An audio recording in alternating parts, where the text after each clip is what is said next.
Hej alle sammen. De sidste mange dage har vi fået rigtig mange henvendelser omkring, om vi holder lukket her til sommer. Det gør vi ikke. Vi holder fuldstændig åbent, ligesom vi plejer at gøre, fra klokken 8:30 til 4, alle hverdage. Men vi er lidt underbemandet. Men vi følger med, og det går fint endnu i hvert fald. Men vi kan lige prøve at tage en runde her i virksomheden her.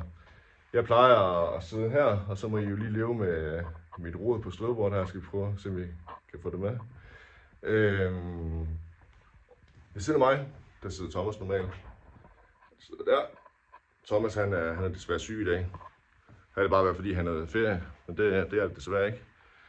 Så har vi herinde, der har vi vores værksted. Der sidder Kenny derhenne normalt og styrer værkstedet. Kenny han er ferie, så det er dejligt. For ham i hvert fald. Så har vi Torbjørn, han sidder herinde, han styrer vores lager. Også en del af værkstedet. Torbjørn han kommer senere i dag. Så det er lidt stille lige nu. Jeg kan lige prøve at gå op i butikken her. Heroppe i butikken der sidder Jan og Bjørn. Normalt de sidder herhen. Bjørn han er også ferie. Så har vi Jan.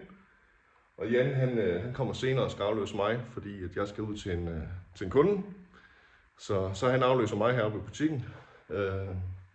Men som sagt, butikken er åben, fuldstændig normalt, hele sommeren. Og det vil sige, alle hverdage fra 8:30 til 4, der kan I ringe, skrive, ja, book tider på vores hjemmeside, det hele. Og ellers må I have en god sommer. Hej hej.